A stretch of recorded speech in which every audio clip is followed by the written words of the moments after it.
नमस्कार दोस्तों, स्वागत है आपका हमारी जीके की पाठशाला में। और मैं पढ़ा रही हूँ आपको कंप्लीट हिस्ट्री। क्या पढ़ा रही हूँ? कंप्लीट हिस्ट्री पढ़ा रही हूँ।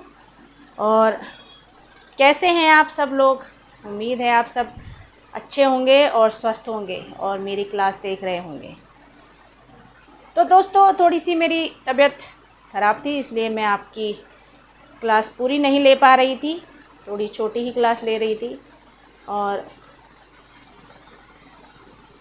आप कैसे हैं आप बताइए? उम्मीद है आप अच्छे होंगे, पढ़ाई कर रहे हैं।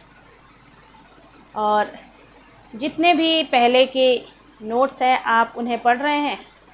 अगर पढ़ रहे हैं तो बहुत अच्छा है। तो पढ़ाई हमारी की हुई कभी बेकार नहीं जाती दोस्तों। पढ़ाई हमेशा काम आती है, कुछ ना कुछ हमें हमेशा नॉलेज लेते रहनी चाहिए। उससे क्या होता है, हमारे दिमाग की क्या होती है, एक तरह से एक्सरसाइज होती है। जैसे हम अपनी बॉडी के लिए एक्सरसाइज करते हैं ना, वैसे हमारे दिमाग के लिए भी एक्सरसाइज होती है। और वो क्या होती है? रोज़ कुछ ना कुछ पढ़ते रहना, यही एक्सरसाइज होती है। ठीक है। अब फाइनली हमारा जो खिलजी वंश का शासन था वो फाइनली ख़त्म हो गया है। और मैंने पूरा पढ़ा दिया है। आप भी सोच रहे होंगे मैडम इतने दिन से खिलजी खिलजी पढ़ा रही हैं, खिलजी शासक, खिलजी अभियान, खिलजी के उत्तर भारत के अभियान, खिलजी वंश के दक्षिण भारत के अभियान। तो अब फाइनली वो मैंने सब पूरा कर दिया है। आप उन्हें रिवाइज़ करते रहिएगा, बहुत से क्वेश्चन आ जाते हैं उसमें से। और समझ में तो आ रहा होगा आपको। अगर समझ में आ रहा है तो बहुत अच्छा है, समझना है आपने। ठीक है दोस्तों, अब हम क्या पढ़ेंगे? तुगलक वंश के बारे में। तो इसकी क्या ट्रिक बताई थी मैंने आपको? एक बार दिल्ली सल्तनत के जो वंश हैं उनकी ट्रिक पर हम बात कर लेते हैं। गुल खिला तुग से लोदी। गुल खिला तुग से लोदी मतलब गुल मीन्स गुलाम वंश, खिला मीन्स खिलजी वंश, तुग मीन्स तुगलक वंश, से मीन्स सैयद वंश, लोदी मीन्स लोदी। लोदी शासक थे, लोदी वंश था वो। ठीक है। मैंने अपने आप से ये ट्रिक बनाई है और मैंने आपको भी बताई, क्योंकि ये बहुत जल्दी याद हो जाती है। कभी कभी ऐसा क्वेश्चन आ जाता है कि उसका पूरा क्रम लिखना पड़ता है कि दिल्ली सल्तनत के शासकों वंशों के क्रम लिखिए। तो इस तरह से याद होगा आपको, तो एक मिनट भी नहीं लगेगा आपको सही आंसर पर पहुंचने में। ठीक है। अब हम पहुंच गए हैं तुगलक वंश के बारे में। और इनका शासन शुरू होता है 1320 से 1414 तक इनका शासन चलता है। और बहुत लंबे समय तक यह शासन करते हैं तुगलक वंश के शासक। और कम समय के लिए कौन करते थे? खिलजी वंश। कम समय के लिए किसका शासन था? खिलजी वंश का। और ज़्यादा समय के लिए तुगलक वंश का शासन चल रहा था। तो 1320 से 1414 तक मैंने आपको बताया इनका शासन रहा। अब तुगलक शासकों ने क्या करा? मैंने बताया था आपको, सबसे ज़्यादा समय तक इन्होंने शासन किया दिल्ली सल्तनत में। इसके संस्थापक कौन थे? गयासुद्दीन तुगलक। कौन थे शासक? गयासुद्दीन तुगलक इनके संस्थापक थे। किसके? तुगलक वंश के। जिनका कार्यकाल जो था वो 1320 से 25 ईस्वी तक रहा। कब तक? 1320 से 25 ईस्वी तक इनका शासनकाल रहा। अब इसमें जो तुगलक वंश के शासक हैं उनके सारे शासकों के बारे में तो हम नहीं पढ़ सकते। क्यों नहीं पढ़ सकते? क्योंकि उनके बारे में ज़्यादा आता नहीं है। हम मेन शासकों के बारे में पढ़ते हैं जिनके बारे में बहुत से क्वेश्चन आते हैं।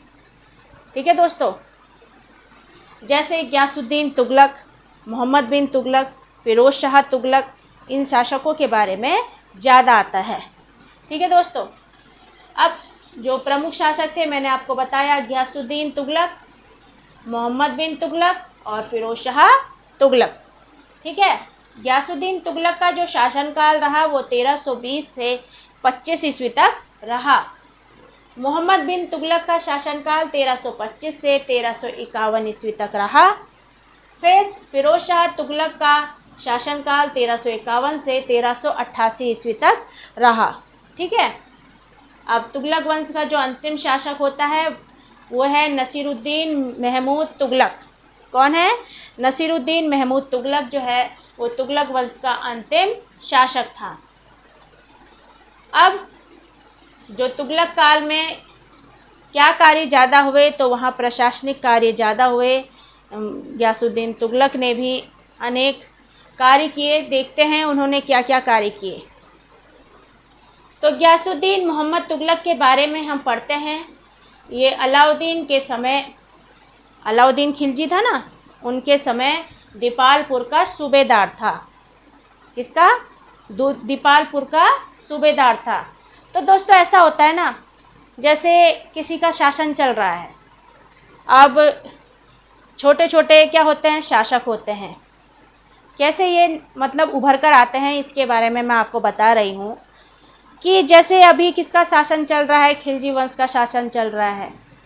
अब उनके नीचे भी तो छोटे छोटे शासक होंगे, अलग अलग जगह से उन छोटे छोटे शासक होंगे।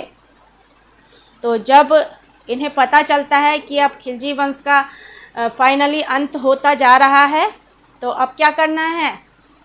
अब हमें अपना वहाँ शासन स्थापित करना है। तो उसके लिए पहले से ही वो तैयारी करके रखते हैं। कैसे? अपनी एक अच्छी सी फ़ौज तैयार कर रखते हैं, सेना तैयार करके रखते हैं, जिससे अगर उन्होंने वहाँ अपनी क्या बनाना है, अपना राज्य बनाना है, तो उसके लिए पहले तैयारी तो करनी पड़ेगी, मेहनत करनी पड़ेगी अपनी फ़ौज बनाने में, उसको तैयार करने में, उनको सिखाने में मेहनत करनी पड़ेगी। तो वही कार्य ये छोटे छोटे शासक करते हैं। जैसे ही उन्हें पता चलता है कि अब ये शासन ख़त्म होने वाला है, इसमें जो भी शासक अब आएंगे वो कमज़ोर शासक हैं, तो उनको हराकर वो अपना शासन स्थापित कर लेते हैं। इस तरह से ये उभर कर आते हैं। इस तरह से ये दिल्ली सल्तनत के ये वंश रहे। कहाँ तक? लोधी वंश तक। इस तरह से शासक आए। ठीक है दोस्तों। अब गयासुद्दीन तुगलक की जो माता है वो कौन थी? हिंदू थी और पिता तुर्क थे। गाजी की उपाधि धारण करने वाले जो गयासुद्दीन तुगलक है ना, वो दिल्ली सल्तनत के शासक रहे। गाजी की उपाधि धारण करने वाले दिल्ली सल्तनत के जो शासक रहे वो कौन थे? गयासुद्दीन तुगलक थे। इन्हें मलिक उल गाजी भी कहा जाता है। इन्हें गयासुद्दीन तुगलक को मंगोलों के आक्रमण के बाद, अच्छा सबसे ज़्यादा मंगोल आक्रमण किसके समय हुए? अलाउद्दीन खिलजी के समय हुए। और इन्होंने 29 बार, गयासुद्दीन तुगलक ने, और इन्होंने 29 बार मंगोलों को हराया। कितनी बार? 29 बार मंगोलों को इन्होंने हराया। अब गयासुद्दीन तुगलक के कार्य भी देख लेते हैं। इन्होंने डाक व्यवस्था को ठीक करा, नहरें बनवाई। क्या बनवाई? नहरें बनवाई, डाक व्यवस्था सुधारी, हासिल या उत्पादन वृद्धि के कारण आय बढ़ाने का प्रयास किया। मतलब जितनी उत्पादन में वृद्धि होगी उसी के हिसाब से क्या सैलरी का क्या होगा? एक ब्यौरा तैयार होगा। जितनी उत्पादन होगा उतना ही सैलरी भी बढ़ती जाएगी। जितना अधिक उत्पादन करेंगे उतना अधिक सैलरी बनेगी। इस तरह से ये कार्य किए। फिर भू राजस्व के लिए मसाहत के स्थान पर पुनः बटाई की व्यवस्था कर दी। कैसे बटाई की व्यवस्था? जैसे अलाउद्दीन खिलजी ने क्या करा था, उन्होंने भूमि की पैमाइश करवाई थी ना अलाउद्दीन खिलजी ने, कि पूरी भूमि को नापो और जिन जिन को भूमि दी है उनसे भूमि वापस लो। तब देखो कि कितनी भूमि से राजस्व आ सकता है। उस हिसाब से उन्होंने कर नियुक्त किया था। कितना 50%। अलाउद्दीन खिलजी ने कर की कितनी मात्रा रखी थी? 50% उन्होंने कर रखा हुआ था। अब गयासुद्दीन तुगलक ने क्या करा? उस कर को फिर दोबारा 33% कर दिया और अब बटाई व्यवस्था शुरू करी। मतलब अब किसके हिसाब से?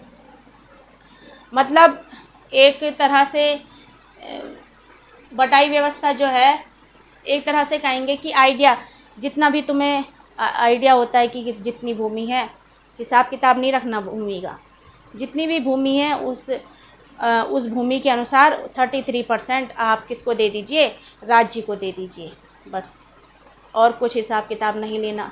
बीच में जो अलाउद्दीन खिलजी ने मीडिएटर हटा दिए थे, सीधे सुल्तान का किससे कनेक्शन था, किसानों से था। अब क्या हो गया, फिर बीच में मीडिएटरों को घुसा दिया, मीडिएटर आ गए बीच में। अब मीडिएटरों के द्वारा ही जो क्या कर पहुँचेगा, वो शासक के पास पहुँचेगा।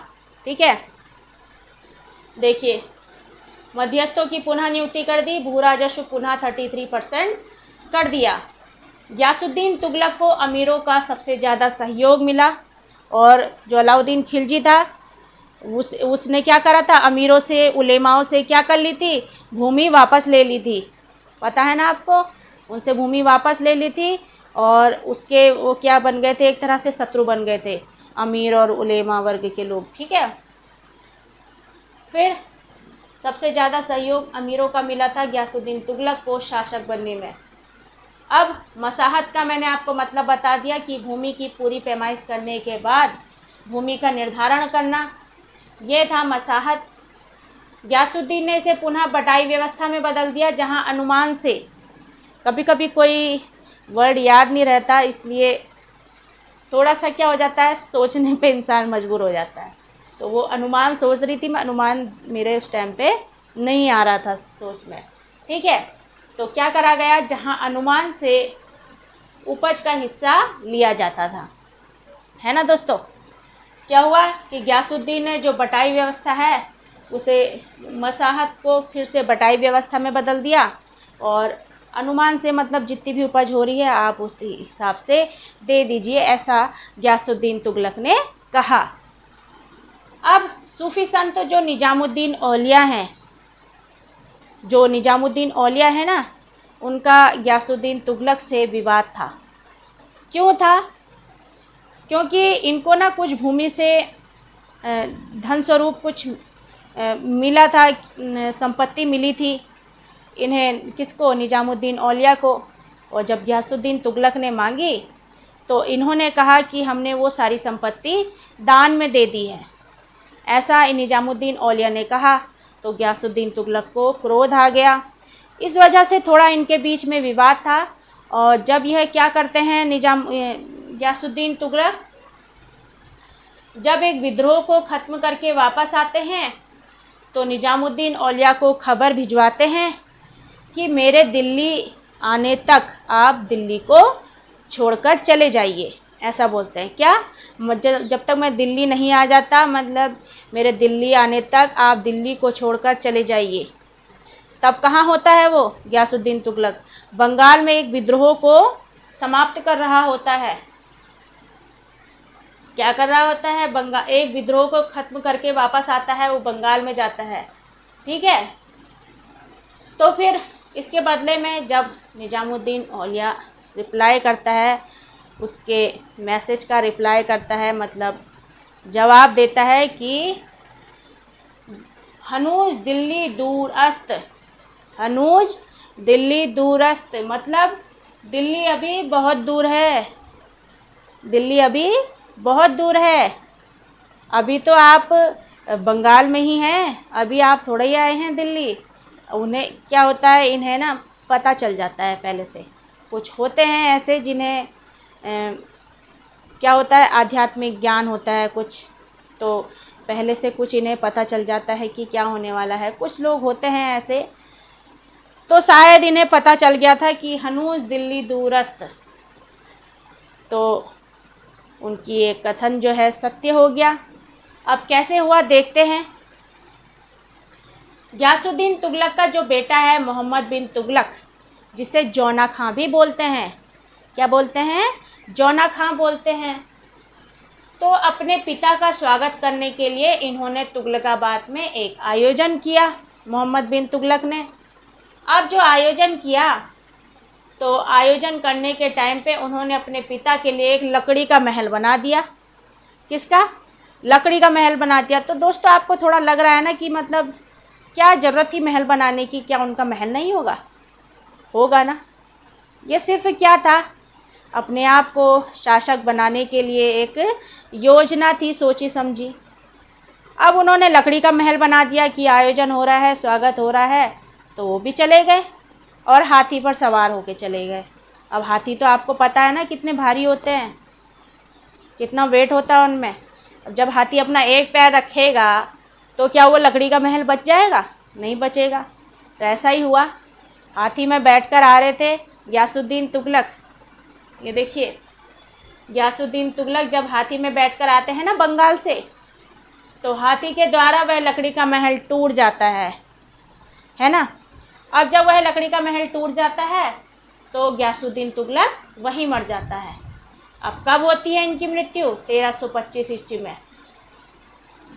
कहाँ? जो तुगलकाबाद से 8 किलोमीटर दूर था, मतलब वहीं पर इन्होंने महल बनाया था। ठीक है, मोहम्मद बिन तुगलक ने, दिल्ली नहीं आए थे वो। तो देखिए उनकी बात सच हो गई ना निजामुद्दीन औलिया की, कि हनूज दिल्ली दूरस्त, अभी दिल्ली दूर है।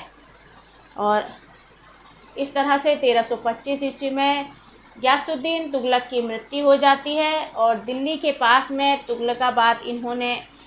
तुगलकाबाद नामक नगर बसाया था। वहीं पर क्या हुआ, एक मिनट,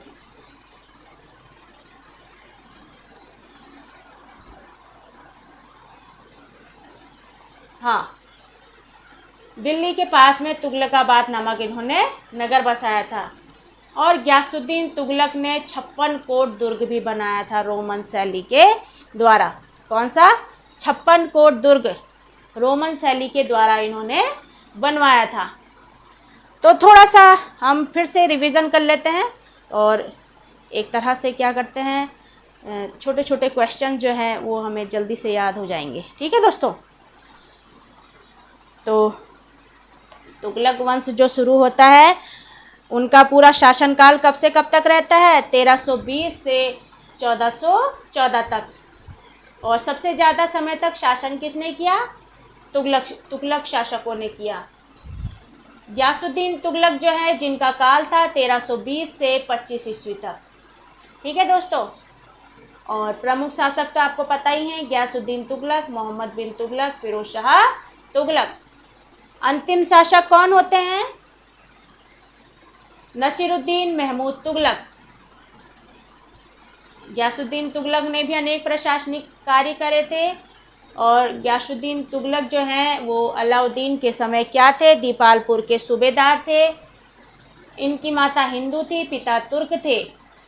गाजी की इन्होंने उपाधि धारण की और दिल्ली सल्तनत के ये प्रथम शासक रहे। गाजी की उपाधि धारण करने वाले दिल्ली सल्तनत के प्रथम शासक रहे। फिर इन्हें मलिक उल गाजी भी कहा जाता है।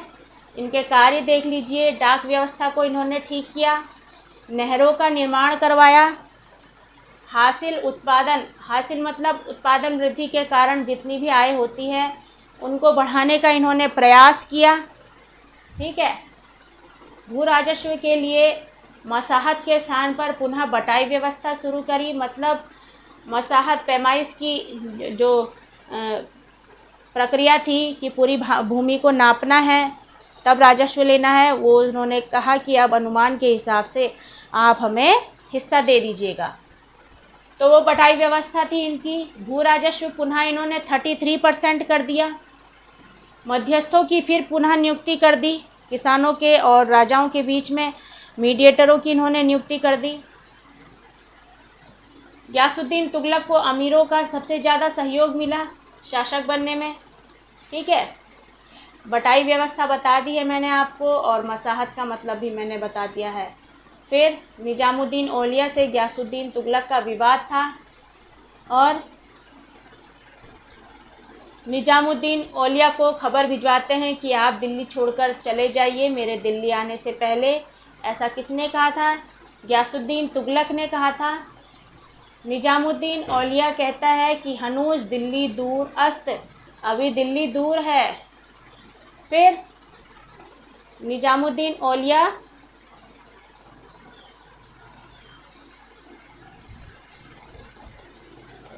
का जो कथन है वो सत्य हो जाता है। ठीक है। अब गयासुद्दीन तुगलक का बेटा मोहम्मद बिन तुगलक जो है, जौना खां उनका नाम था, मोहम्मद बिन तुगलक का, उन्होंने अपने पिता के लिए एक लकड़ी का महल बनाया। ठीक है, एक लकड़ी का महल बनाया और उस महल में ही गयासुद्दीन तुगलक की 1325 ईस्वी में मृत्यु हो जाती है। फिर तुगलकाबाद नामक इन्होंने नगर भी बसाया था गयासुद्दीन तुगलक ने, और 56 कोट दुर्ग भी बनवाया था रोमन शैली के द्वारा। तो दोस्तों, कैसे लगे आपको मेरे क्वेश्चंस और मेरी क्लास? उम्मीद है आपको अच्छी लगी होगी। तो अच्छी लगी है तो बैठे क्यों है, लाइक शेयर और सब्सक्राइब कर दीजिए। देखिए नीचे लाइक का बटन है और उसके नीचे बेल आइकन बना हुआ है, वहाँ पर सब्सक्राइब बटन है, और वहाँ जाकर जल्दी जल्दी सब्सक्राइब कीजिए, लाइक कीजिए और शेयर कीजिए, जिससे कि मैं ज़्यादा से ज़्यादा लोगों के साथ जुड़ सकूं, उन्हें पढ़ा सकूं, उन्हें अपनी जो नॉलेज है उन्हें दे पाऊँ।